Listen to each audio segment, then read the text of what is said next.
So improv in business presentations, I think should be more planned. Okay? Although you can react to something, question, and use some humor. But I think improv is more like with your team. You're having discussions. You talk about something funny. You interject. I think everybody enjoys making somebody laugh, right? Yeah. And I think everyone probably has made somebody laugh. Even the most introverted person in the world has probably made a friend laugh or a parent laugh, and it always feels good. Okay, not saying that everybody can do it, but I think everybody can increase their awareness and maybe try to use humor a little bit more. Okay.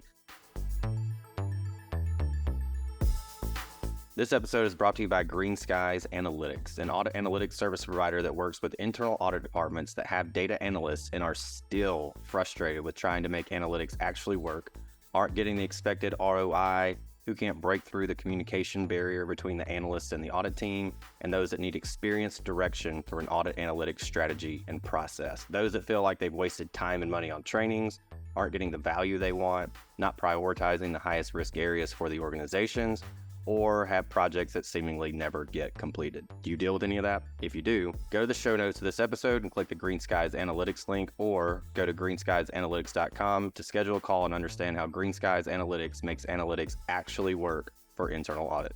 This episode is brought to you by Supervisor. Supervisor is a ready-to-use audit analytics platform that integrates with your ERP and any other systems you have to provide actual continuous monitoring for risk across all your transactions. They have more than 350 out-of-the-box checks and analytics to enable your team to perform full population testing, detect multiple types of anomalies, and identify potential fraudulent activity. That's going to give you an unparalleled level of assurance in your financial processes. Built by internal audit and accounting experts, so your team can get value from the first day of usage. So imagine having no analytics today, walking in tomorrow, and having up to 350 audit analytics already run. You don't have to necessarily take my word for it, though. Global organizations such as IKEA, Michelin, Lacoste, and numerous others trust Supervisor to enhance their audit capabilities and increase their assurance. This podcast is also brought to you by Audit Board, the leading cloud-based platform transforming how enterprises manage risk. Audit Board's integrated suite of easy-to-use audit, risk, and compliance solutions streamlines internal audit, SOX compliance, risk management, and security compliance. Automate processes and improve execution with Audit Board's purpose-built solution, which is designed to address the most pressing challenges of today's practitioners. Experience the latest in audit, risk, and compliance technology. Visit auditboard.com to schedule your product walkthrough to see Audit Board's award-winning platform in action today. Hey everybody, before we jump into the show, I just want to let you know that the Audit Analytics and AI Conference is September 25th and 26th this year. It's all virtual, so no matter where you are in the world, you can absolutely attend. Recordings are also available, so if you are 12 hours away and don't want to be up at 3, 4, 5 in the morning, you can purchase the recordings.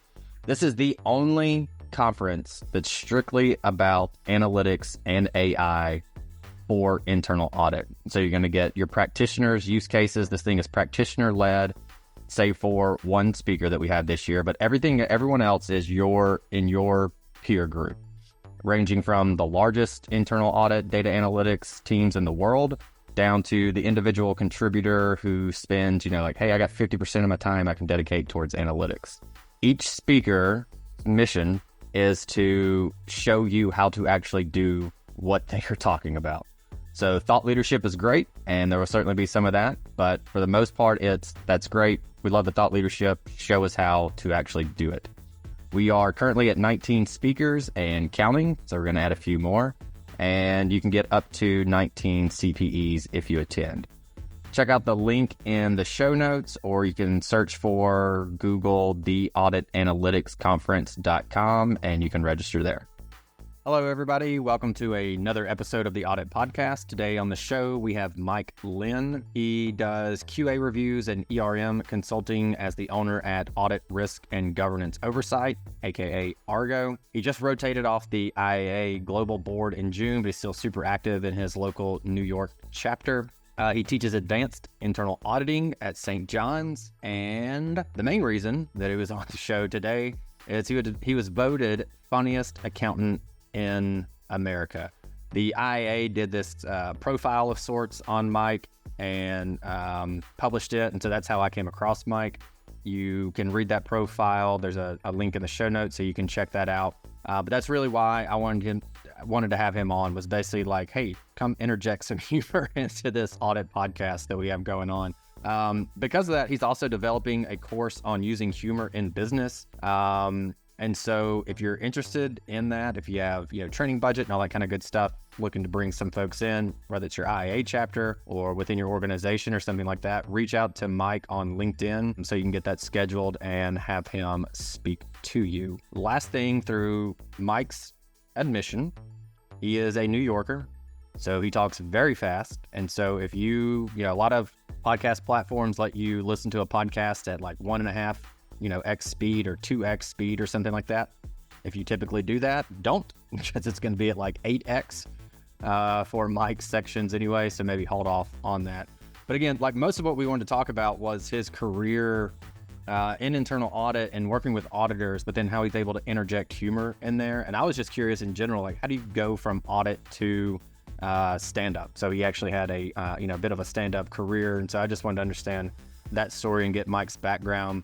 And then a lot of it came through his, kind of the genesis of it was through this improv class that he took. And there's a lot of value in being able to improv, especially if you're in front of a board or something to that effect. So we wanted to get that also. And then Mike has this fantastic story about how he made an executive committee laugh. And so he tells that story, the joke, the tagline, it's great. But then more so importantly is the outcome of that and what interjecting a little bit of humor, even if it's not knee slapping, crying from laughing so hard type of humor, which I kind of thought, a couple of Mike's jokes were, but nonetheless, the power of humor, especially in stuffy situations. That's where I think we probably tend to enjoy it the most. The more uptight the situation, the more I look to interject humor just to relax everybody a little bit. And so Mike, being the expert, definitely shares some tips on that. So if you are in need of a laugh today, then this is the episode for you. Here we go.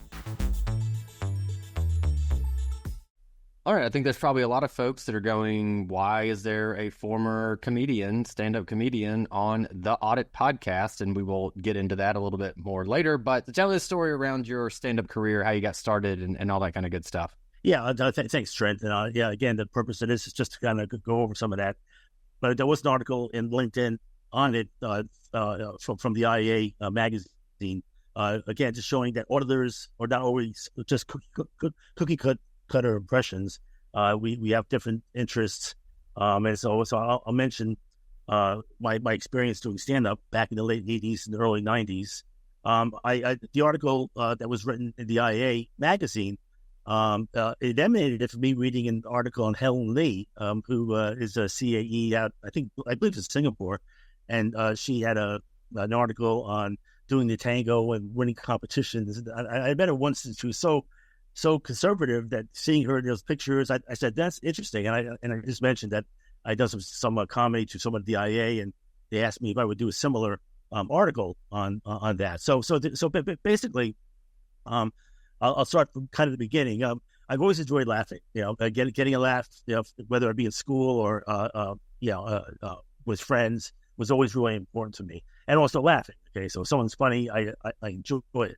So when I went to college, I was going to first be a doctor, okay, but being firstborn immigrant son in the U.S., when I heard it was 8 years of school and a lot of money, I got scared, thought about engineering.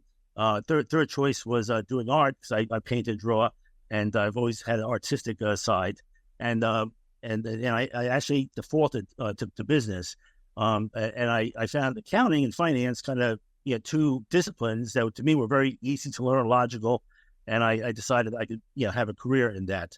My friends were actually quite surprised, because the stereotype of an accountant, I probably didn't fill. So I went in there, knowing that, but I wanted to have a career. I wanted to make a living, and just like art, I decided I could do things like that that are creative on the side. And I started, using humor as much as I could in a business environment. My first job was at Arthur Young, which is Ernst & Young now. My first year or two had some great learning experiences, some great teams, a lot of friends. Learned a lot. But what was really important was that we would annually have a golf outing, and we do some entertainment on that. I would do a Karnak routine. We do some newscasts. A lot of funny stuff where we could talk about people in the firm. And we also had a lot of going away parties during the year. And I ended up participating as an MC, roasting people as they left. So when I reflected upon my career, when I left Arthur Young after about 7 years, the thing I was most joyous about was the feedback I always got on, making people laugh and being kind of thought of as a funny or creative guy. I made that part of my who I was. And I think people who worked for me, with me, and above me, they enjoyed that I would bring levity to situations. And I think it would probably help my promotion, things like that. So when I left Arthur Young, I went to JP Morgan as a role as a senior financial analyst. I'm with people who were outside of the CPA firm. And I found there that, I still was able to make people laugh. I thought maybe being funny in a CPA firm, I was just an average person. But when I was surrounded by people who were not in accounting, I still had used humor a lot. And I think it was appreciated for that. So one day, a colleague of mine, there's a woman, kind of funny herself. Her name was Kim. I won't go into any last names. But she said, Mike, she was actually divorced. She got married at 29 and at 30 was divorced. And so she was looking for Mr. Right, again. She taught me about how to meet guys. And one day she came in and said, Mike, I'm going to take this course at the New School in the Village with Lori, one of my friends there. And we're going to try to meet guys by taking a history of baseball, part 1. And I said, history of baseball? What are you looking? You're going to meet nerds, let me see a catalog. So I saw the catalog of the New School, which is a pretty progressive school and Archie school back then. And I saw some things on comedy writing, improv. I said, listen, you should take a course, an improv course or something like that. You'll more likely to meet guys who are fun.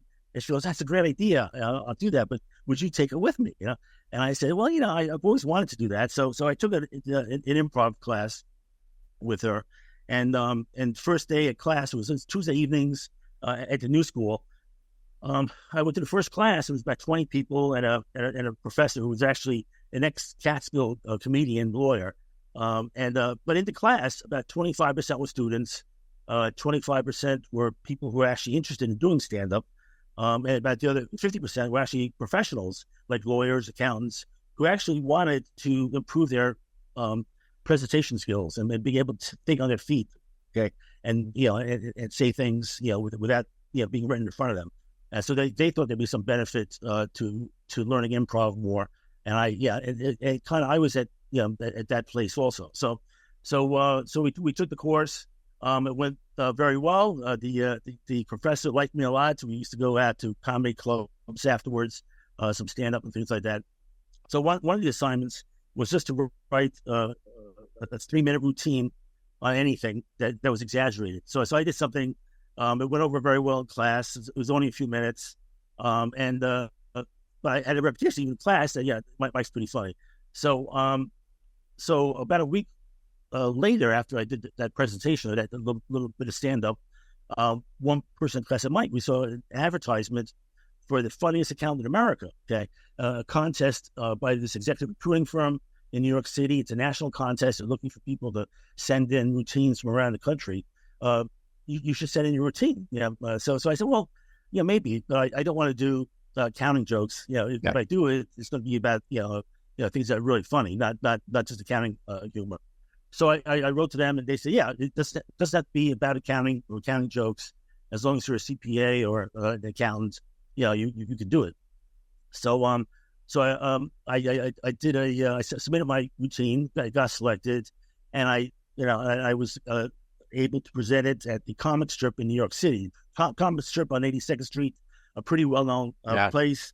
The manager who I met, Lucian Hold, was quite famous. He discovered Tom Hanks and a bunch of other people, Eddie Murphy, and he was very nice to me. And the first night, there were 2 shows. I won one show, And for funniest accountant, it was voted on by the judges and based upon audience response. And it felt pretty good, and so I did that. It was an accomplishment. I did it, and I decided, let me try to do some stand-up open mic nights during the year. I would try to do a few, and I did. But the manager suggested that I come back and perform some regular nights. Now not for money. He said it's not for money, but not it's only by invite. So you seem to have some pretty funny stuff if you want to try it out. So I did, and again, this was actually a year later after a second contest that I was in. He asked me, he made me that offer. So I did stand up, at the comic strip a couple of regular nights, Tuesday nights, not that crowded, and I had a routine that I used for the accounting contest, about 7-8 minutes, but I wanted to get that longer, so I increased the content to about 15 minutes, and I went out on stage, paying audience, not very crowded at all. When I did the stand up at the comic strip for the contest, there was about 250 people. Okay. Cool. The night I performed, there was 25 people. Okay. and one family from Iowa. Some of my humor was cute blue. So I go out there, ready to do a full 15 minutes. Did my first joke or hook, and I was used to a very good response from a lot of people. And what I found out was if Jay Leno did his routine for the Tonight Show with Johnny Carson in front of a big audience, it goes over very well. If they did the exact same routine in a small venue to 25 people, it wouldn't go over as well. Okay, people kind of expect you to talk to the table. Again, what I found was that if you get a couple people to laugh first with that hook, then other people start listening. Well, so I went out there. First show I didn't go over as well, and I said, well, Mike, should I do improv and just talk to the tables, or do I stick with my routine that's new? And I guess I kind of decided, well, let me stick with some new material. I know I'll get some laughs, but let me try some new stuff. And I went through it, and it ended up getting some laughs. It wasn't terrible, but I didn't feel the same excitement. I felt like I could have done better. Boom, boom, boom. I got off the stage, and Lucian Hole asked me, Mike, how do you feel? I go, it wasn't as easy as I thought. I probably should have talked to the tables more. And then I went and watched some professional comedians do their routines. And again, they were good, but the audience wasn't that great. But even though I don't want to blame the audience, it wasn't a great feeling. And I realized that I needed to learn to work the tables, talk to the tables. I know I could do it because I've done improv exercises and a lot of things. Was always kind of quick, and but at the time I wasn't mentally prepared to do improv, which sounds weird, right? You should be able to do improv, but when you do improv, I'm going in to do improv, and I'm going to let things go, right? But I had a choice there, and I decided to stick with my routine. So wasn't it didn't go quite as well as I wanted. I felt like to do better, but what I really felt was I needed to do it maybe 2 times a week for 3-4 months, just talking to the tables before I could really build upon and feel confident. And I just didn't have the time. I had my 3rd young son. I was working with Dun & Bradstreet, traveling international, and I just didn't have enough time to invest in it. And I said to myself, okay, you've done some nice things here. Maybe you come back to it someday. And I still plan to maybe do some stand-up in the future now that I'm a little more free time. So one thing I did do to kind of help me get away from performing stand-up and deciding missing that a lot was I started to do some comedy writing, and I wrote a spec script for Cheers, and I got Paramount to read it. It was an interesting process. They liked it, and they asked me to stay in touch because my premise had Sam and getting together Raquel and but it's a 3-month lag between production and stuff. And so by the time they read it, they had already gone that way. And so they said nice elements, but the strategy of it's a little bit different now. But I felt like it was good feedback.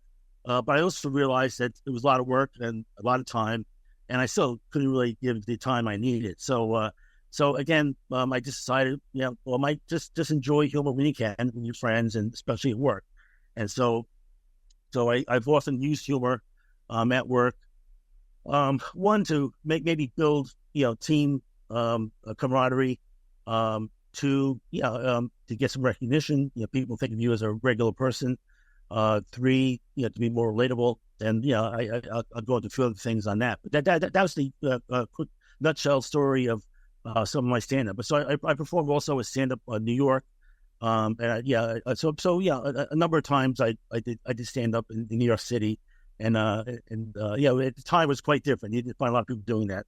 But I think the burning question is, especially for the single folks, did the relationship advice you gave of go to an improv class to meet someone? I think Kim was the name. Did that Kim, work for Kim? Or well, it actually did it directly, okay. But she was actually a very, very funny woman, and we just had a good time and going to class. And but yeah, I will probably talk about improv a little bit later. Maybe we talk about that a little bit. But as I said, being able to think on your feet, talk with confidence, maybe observational humor, crack a joke, say something that's just unique or a different swing. Those skills are important to have. Yeah, and not everybody can be a stand-up comedy. Not everybody can use humor at work. But we all can get better at it, and maybe use a little bit more, be a little more appreciative of it. Because just laughing is good for you. So yeah, I agree. Try to listen to it on Alexa. Often I'll say just play stand-up comedy, and she'll play stuff. By now I've heard most of it, or especially the XM stuff. I always check those out. Or if there's a new stand-up special on Netflix, I usually check that out. There's recently one. I can't think of the guy's name, so this isn't a great story, but he was really good. So whoever the most recent one is, it's not Matt Rife. It was the one just before that, for those that are interested. But I think maybe some practical advice. I had read this, so the first time I ever did a IA training type thing, Yes. and it wasn't IA, but it was through ACUA, which is the Higher Education Internal Audit Group. Yeah. And that was the first in-person type session that I ever led. And so I was doing research on how to, deliver, those types of trainings and things like that. And one person said, like, hey, if you got a joke, try it on someone else first and get their opinion. Don't go in there and just tell it. And so I went, yeah, whatever. But the whole setup was basically, I forget exactly, but it was me and my business partner doing the session. And we had some kind of segue where it was like, hey, now you'll be like a hero riding in on the back of a unicorn to come save the day now that you know analytics or something. This is 18 years ago. Something along those lines. I was like, oh, it'd be super funny is if we put like our heads on like a knight's body, and then it was, they're riding a unicorn, and we'll show that. And so like I found somebody to do it for us on Photoshop, and I was like, this is going to kill. And it did not. It was terrible. I set it up, showed the slide. The timing was really well done, I think. And then it was just crickets in the whole thing. And it was just like, all right, let's just talk about ACL scripts for the rest of the so I went, okay, yeah, if you have a planned, canned joke, make sure that you run it by somebody first and get their opinion. I really wish I would have asked my wife beforehand, because she definitely would have shut that down. But yeah, well, that's a good observation. And I would say, the first thing is, test out what you're thinking about if you have any uncertainty, but really know the audience, because knowing the audience is key. Okay, and actually by even trying to understand the audience may lead to you thinking about something that's humorous. The other thing is, I would say, I've been places where someone would start off a presentation or something with a joke. Okay, but actually that's more difficult to do, because jokes. I'm not a joke teller. I'll tell something that's a joke, more of a storyteller. Okay, so telling a story at the beginning that has humor in it. Okay, I that's more my style, and I think that's easier. And that's something I recommend to people, is to look at your life. Find some stories in your life that that you thought would make people laugh, and maybe you can work those stories into some presentations you do, or in telling your team, or meeting somebody. I have a story where my three sons. The first one's named John, second one is Connor, and the third one is Tyler. My first wife, we argued over the first boy's first name. I want Michael John, which is my name. Okay, she's not. I don't want a junior, so we agreed on John Michael. And John means the image of God, right? She let me pick the name of my second boy, and being Irish heritage, I picked Connor, which is at the time 1987. It wasn't that popular. It's a pretty popular name now. And Connor means strong like a wolf. Okay, and so image of God for John, strong like a wolf. And third boy comes along a few years later, and my wife goes, I want to name him Tyler. It was her turn. And I said, well, Tyler, that's a girl's name. Isn't it? Well, it's a boy's name too. And I said, how about Dylan? And she said, no, I want Tyler. I go, what does it mean? And she goes, I don't know. I go, well, you should know what it means. So I go look it up, what Tyler means. And I have John, image of God, Connor, strong like a wolf, Tyler, one who tiles. I said, that is not fair. We can't do Tyler. He's going to grow up loving bathrooms. I have no idea. So I never told him that story until he was about 17. Yeah. And he laughed at it. But that's a great story, right? Yeah. But in business, I'll give you an example. Because I did mention in the article, I talk a little more about using humor in business. One funny story. And again, this is going back 20 years. So, there's been a change in humor in the last 25 years, a little more sensitivity. Mm-hmm. But again, know your audience. People still appreciate, if you can tell something that's funny. Never punch down. Okay, so never joke somebody weaker than you or somebody, below you. So that punching up works sometimes, a common enemy at the top that no one likes, or, that helps. But one time, and the other thing is, if you've used humor in the past and it worked, okay, don't forget you can sometimes reuse that in a different way in another presentation for somebody else. Okay, so I had this one thing I did in a fairly context that I want to explain. So I'll give you a context. Second time I basically used a joke, and I was doing an expat assignment in London back in 1999. And I had two assignments. I was working for a large global insurance company. I'll say AXA, and I had two assignments on my expat assignment, which was 6 months to a year. One was to build a group audit function. We had a number of subsidiaries in the UK that merged together. They had no group audit function. Everyone was presenting separately. 3 different audit teams to the audit committee. They didn't like that. And so they said, Mike, can you come in and help us build a group audit team to pull together, make standards, decide how to make it easier for the audit committee. I said, that sounds great. And the other thing I said they wanted me to do was, at the time, ERM was becoming a required discipline for in a lot of financial services companies, banks, and insurance companies. And so risk management existed, but risk management in many companies was just buying insurance. Okay, but a formal risk management function was starting to be required by different regulators. Banking first. It was knocking on the door for insurance. So I had to do a presentation, kind of talking about the need for ERM discipline, and that we should invest in it, and some things we can do to start going in that direction. I needed to get approval from the CEO and the executive committee, and so I had a fairly short presentation. I didn't have a lot of time, and the group secretary, who was a very nice guy, Ian, but very very British, very formal, and also a little bit concerned about nervous, right? So I said, Mike, okay, you have 12 minutes for the presentation. You have 5 minutes, for talking about the group audit function, but you have only 7 minutes to present, this risk management proposal. Okay, so he told me. I said, that sounds fine. So as the week goes on before the presentation, Mike, he sees me in the hall.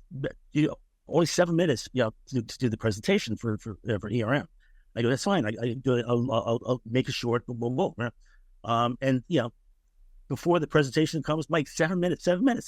So I get up there and I'm doing the presentation on risk management, and I say, I'm going to present new discipline, enterprise risk management. Ian, who was known to be a bit of a character, he told me I only have 7 minutes, but he's told me that every day for the last 2 weeks. And Mike, you only have 7 minutes, okay? He said it to me so many times, he started to sound like my wife on Saturday night. And so everyone started laughing, and it was actually 3 CEOs and a group CEO, and I got them all to laugh, okay? And one of them said, well, if it's like your wife on Saturday night, then you only need 3 minutes. So I knew I had to, they appreciate it. They joke back. But again, this is something I had to persuade some people I didn't know. They had no idea about who I was. And I found from that point on, even for the rest of my expat assignments, they looked at me differently. Right. So this guy's, he's creative. He's not afraid to say things. He has a different perspective on things. And so again, today maybe you can't say that. I don't know. But it's pretty innocuous. And, I find today, punching up or wife jokes or husband jokes or spouse jokes, there's always some humor there. Okay? Yeah. All right. And, I definitely have a note. Just 7-minute joke is I'm going to find a way to work that in somewhere. I was hoping through this conversation, like ultimately obviously thought leadership and all that stuff's great for the audience, but I was like, all right, secretly I'm hoping I can just steal some of Mike's jokes and use them on my own or for my own. So that one is in the list for sure. Okay. Well, right. So usually a question we've been asking a lot of folks lately, and this is really just to get to know the guests themselves, maybe outside of the the audit world or the professional world, although a lot of folks do speak to some level of what they're doing professionally. But I feel like we do know you pretty well as a person outside of the the audit and the professor role that you have, the teaching role that you have. But I do like this question, so I'm going to ask you anyway. What's in your recently ChatGPT or your internet browsing history? What else is going on maybe outside the comedy world or the audit world for you? Well, I mean, just like my story, it's not going to be directly related to audit, although there's something that relates to audit. Probably is the last thing I'll talk about. But I mean, just this week I was checking out the internet for LPGA women's golf results at the British Open, and I saw that Lydia Ko won, and so that was, I'm a big fan of hers, and of I like women's golf. I think they're great players, and I don't play a lot, but it's fun to watch. Yeah, I do watch men's golf too, but I was really curious. She had won the Olympics while I was on vacation. I just got back from a Scandinavian vacation, and last weekend I just didn't have time. I was down the shore, and I looked up at who won. I heard she won, so that's pretty good. She won the first tournament of the season, and again, big fan of hers. She has an interesting story. She's going to be the Hall of Fame, but she's only around, I think. I don't think she's 30, but she's sort of winning at 14 or 15 years old. Yeah. Professional golf things, and she came to live in America and play professional golf at 15.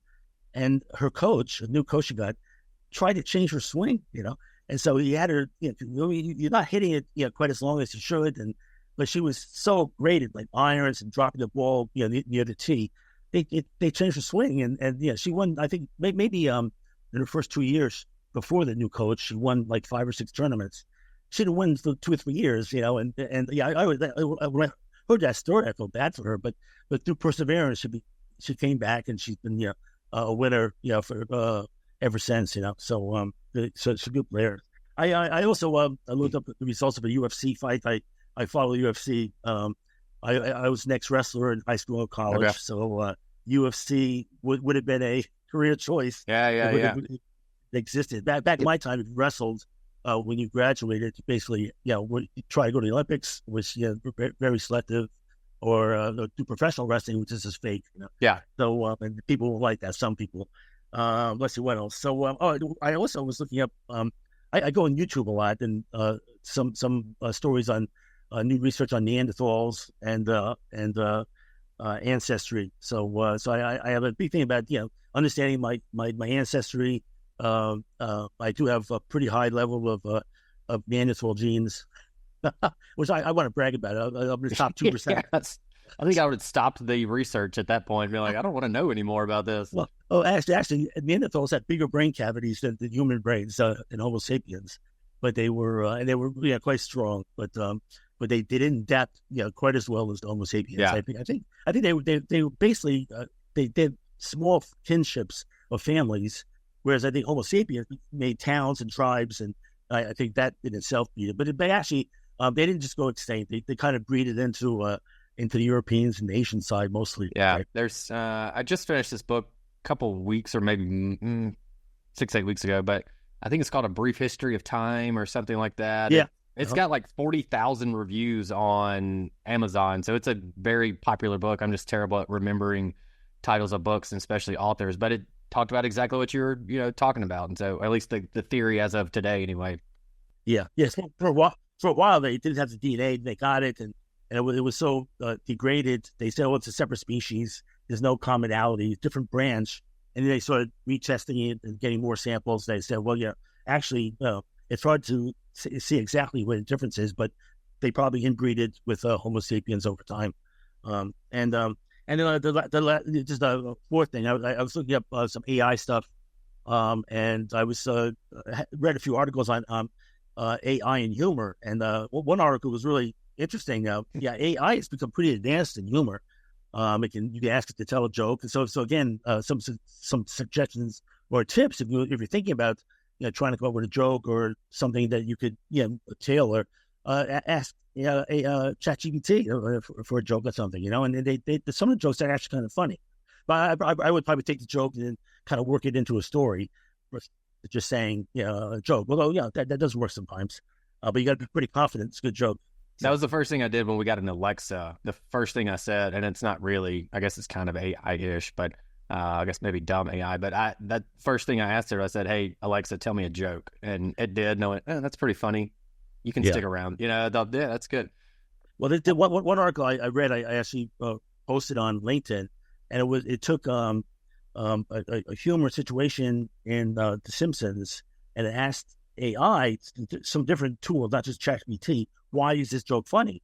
And and they were able to explain, the incongruity, the surprise in the joke, or the reason why it was funny, pretty well. I was really surprised.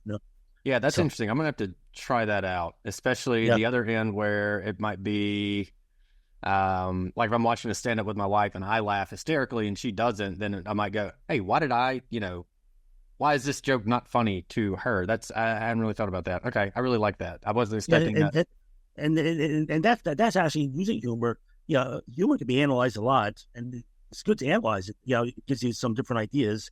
And one of the differences between humor and what makes you laugh is not the same thing. Okay, humor is kind of a subset of what makes you laugh. Tickling can make you laugh. You can laugh for some different reasons.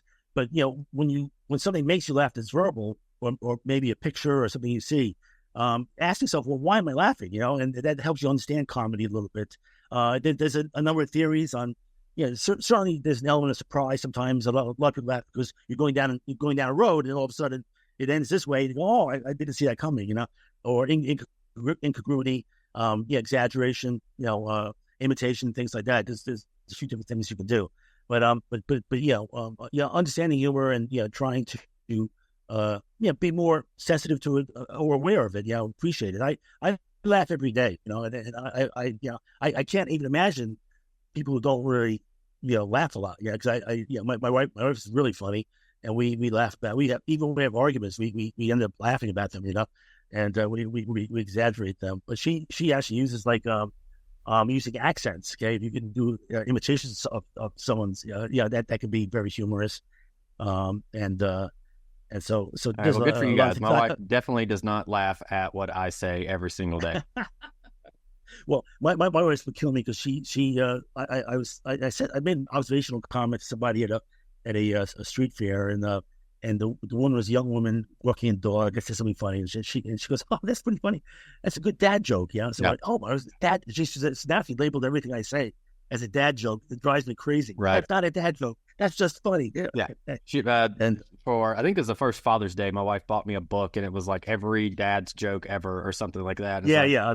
She's like, I need to get prepared for it. So here you go. All right, Mike, I think there's been some doses for sure of, practical ways to introduce humor, be better at it, certainly. Even if it's not the, hey, laugh out loud, belly hurting, side hurting, splitting type of joke, but definitely humor and things like that. But if I just asked you, pretty straightforward, like how can we auditors or anyone else that's listening be better at improv in general? What's summarize the improv class for us, maybe is another way to say this, in, a minute and a half or 2 minutes. Yeah. Well, I mean, improv is different than stand-up in that, it's more you react to situations being put in. It could be in a scripted scene. It could be very convoluted, but how do you react to something that's new to you? And also improv. I would say I wouldn't call it improv like when you're just able to say something funny that you hear in a conversation. It's a form of improv because you just but you're not telling a joke, right? You're just saying something spontaneous based on what's happening in front of you. Okay, but that the improv technique where you if you watch that TV show I'm forgetting Whose the name line of is it anyway? My wife and I watch that all the time, and we just laugh. A couple of guys are just so funny, and but you can do skits like that, And so when I took the improv class, they put us in situations where we had to react. But I think it's really just being quick. You mentioned you have some favorite comics. What I've recommended is if you have a favorite movie, favorite TV show, and things make you laugh, try to memorize what was said. My first I guess comedian that I worshipped was in college. There was Steve Martin, okay, and I could do this whole routine from an album, okay, or Johnny Carson or Rodney Dangerfield. In fact, when I first started doing a stand-up, and I was recorded, I listened to myself, and I was like, man, I sound like Woody Allen with Rodney Dangerfield. You got a jokes. Rodney Dangerfield feel too. Yeah, for sure. Yeah, but I sound like I was surprised how New Yorkish my voice was, but that was kind of funny. So practice, okay, is key if you're going to tell jokes or you're going to try to use humor. If you're going to use it in business, I would try to have it planned out more. So improv in business presentations, I think should be more planned. Okay, although you can react to something, question, and use some humor. But I think improv is more like with your team. You're having discussions. You talk about something funny. You interject. I think everybody enjoys making somebody laugh, right? Yeah. And I think everyone probably has made somebody laugh. Even the most introverted person in the world has probably made a friend laugh or a parent laugh, and it always feels good. Okay, not saying that everybody can do it, but I think everybody can increase their awareness and maybe try to use humor a little bit more. Okay, even a very introverted person, they're actually quite good at observational humor because an introverted person tends to listen and observe. And observational humor, you can. I've known some people who are fairly introverted, but when you talk to them, they actually have a good sense of humor. You can tell by some of the things they would say, sometimes sarcastically, whatever, but observationally, and also how they reacted to your humor. Okay, yeah. So I wouldn't say if you're not an extrovert, you can't use humor. You can, but you're probably more likely to use it if you're a little more on the extrovert side. Yeah. So I say practice. You can do some exercises. Memorize, like I said, some jokes or some scenes. There was one I was memorizing the other day.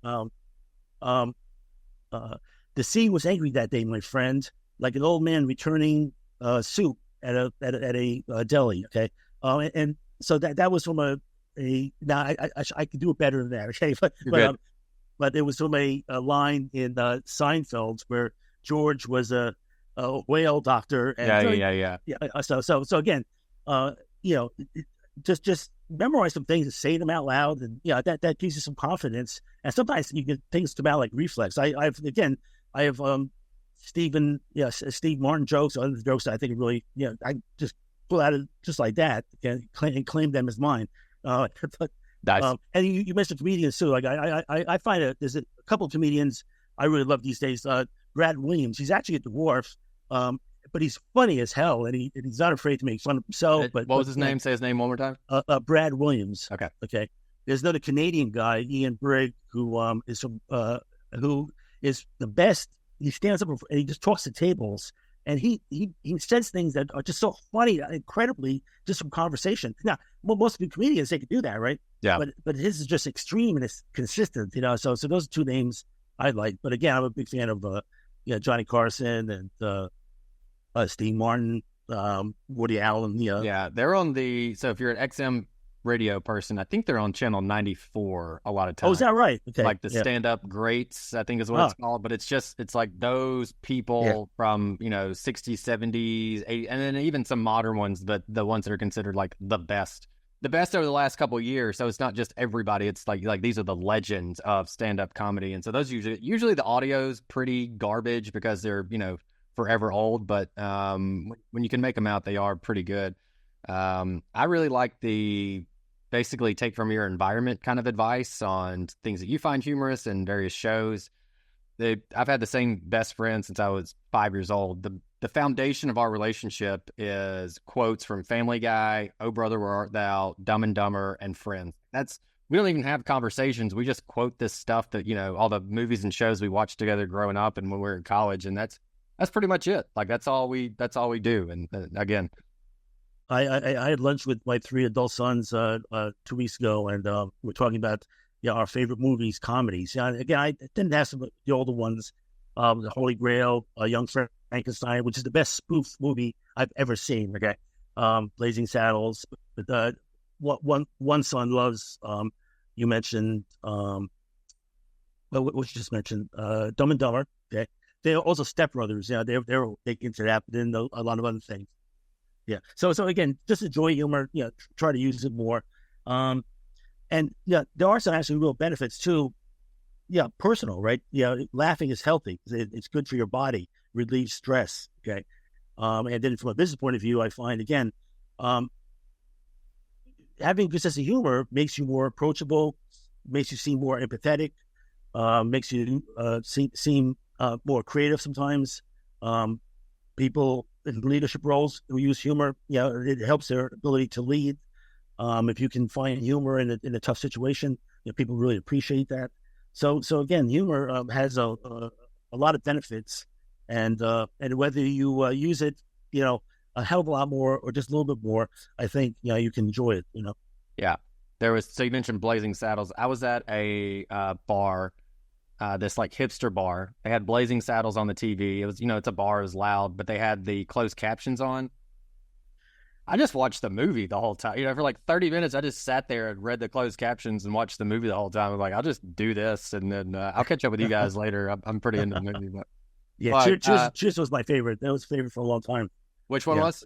Cheers. I watched it a ton growing up. It came on like the CW, or I don't know what it was called then, but I think Cheers came on at like 9 and 9:30, or maybe Frasier did. But it was like Cheers, Frasier, and then my dad. It's like a huge Andy Griffith fan, so I know it came on at 10 and 10:30 every night on that channel, and we watched it. The whole family, like, we watched that show. That was probably reruns. I think you were looking at. Yes. Because I watched the first run, and it was on NBC. I think 8:30 to 9, and I think Taxi was on, but before that, I think. But right after Cheers was Magnum PI, so I watched 2 hours of TV straight. Yeah, these were definitely reruns. I think Cheers, I might have been like 3 when it ended or something like that. Yeah. So they were definitely reruns. But like, I love the, you dropped some comic recommendations also, some stand-ups that people might know about. I know you had introduced me to, I think it was the Ian one. And I watched that as soon as we got done off the call. Like, I pulled it up on YouTube and spent 45 minutes watching stand-up instead of doing my job. So, I find going to YouTube and just putting in a comedian's name. I think you see short clips. It's not like you have to watch the whole thing. Yeah. But it's really pretty funny. Sebastian, what's his name? Janikowski. Yeah. I watched that on the HBO thing last weekend. Hysterical. His show? Yeah, he's got a show. I just saw the advertisement for that last night. When I was watching whatever the thing about the Chicago Bears is. Hard Knocks. I was watching Hard Knocks. They did an advertisement for it. So, okay.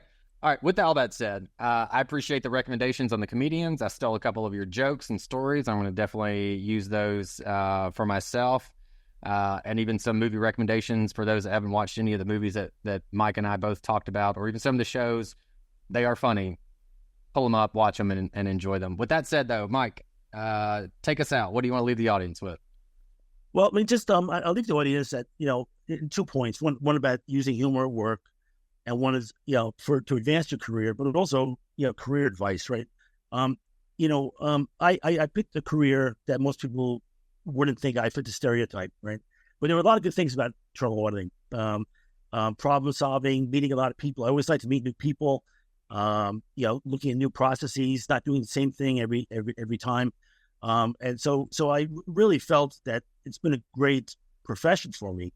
Now, not always, there's a profession to satisfy all your needs. So you might have some other creative needs. I did find that I could use humor a lot, and that helped. I also have an artistic side. So doing presentations, PowerPoints, I use a little bit of my artistic side also. But I felt I couldn't use that as much as I wanted to. So I kept my profession, and I took some art courses on the side during my career in my 30s and 40s. You won't find a perfect, unicorn for a career, I think, and so you have to supplement that, and don't be afraid to do that, and don't be afraid to invest some time, even money, to make sure you feel some shortfalls, so you're doing something about it. You'll feel a lot better when you hit 60 and beyond. So I'd like to give that as advice, but also the humor makes you feel good, makes other people laugh. It's great for teams to bond more, and again, if you can use it at the right levels, you could be much more persuasive, much more seen as a human being. Someone they want to listen to. I mentioned my executive committee stuff. That executive committee joke, I was really happy to get that laugh, right? But when one of the CEOs, who was actually kind of curmudgeon and kind of a tough guy, when he said, "Oh, in that case, you'll only need 3 minutes," I felt even better because they were engaged, and they were all just laughing. So again, try to work humor into your career if you can. There's real competitive advantages if you can. Not everyone can, but but you can all try. And if you can't do more on your side, appreciate it more. We're on teams or we working with different people. If they say something funny, it's a great chance to laugh and bond. So, like you said, I have friends from kindergarten that I still see, and what really bonds me long term with people is humor. Okay? One of my good friends, he drives trucks. He dropped out of college, but when we get together, our humor is what bonds us. Our life experiences are very different, And but my best friends, probably combination of humor and trust, that really leads to long-term friendships. Hey everyone, thank you very much for listening to this episode of the Audit Podcast. Whatever platform you're listening on right now, I'm sure there's a subscribe button somewhere, so please hit the subscribe button there. If you're listening through iTunes or Spotify, feel free to go give us that 5-star rating. It only took me about 16 seconds to give myself a 5-star review, and it really helps to get future guests to come on the show, so we'd really appreciate that. Lastly, be sure to check out the show notes and follow us on all our social media channels on Instagram, on LinkedIn, and on TikTok. Also, if interested, please sign up for our weekly newsletter from the Audit Podcast. Thank you all. Have a great one.